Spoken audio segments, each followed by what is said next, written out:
ಭುವಿಗೆ ಇಳಿದ ಅಮರಲೋಕ ವಿಜಯನಗರ ಕಂಡ ಒಡನೆ ಹೊಡೆಯಿತೊಂದು ಮಿಂಚು ಪ್ರಖರ. ನನ್ನ ಗಡಿಯೊಳಗೆ ನನ್ನ ಯುಗದೊಳಗೆ ಇಂಥ ಪ್ರತಿರೂಪ ಇರಲಿರಲೆಮಗೆ ಎಂಬ ಹಿರಿಕನಸ ಕಂಡ ಕೆಂಪೇಗೌಡ. ಕಂಕಣ ತೊಟ್ಟನು ಕೆಂಪೇಗೌಡ.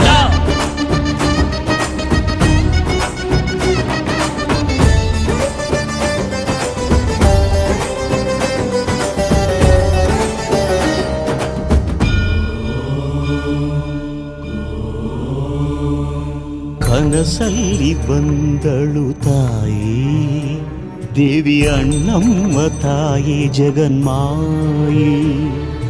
ಗುರಿ ಸೇರು ಉತ್ತರದಾಯಿ ಎಂದು ಬೆನ್ನಿಂದೆ ನಿಂತ ಮಹಾಮಾಯಿ.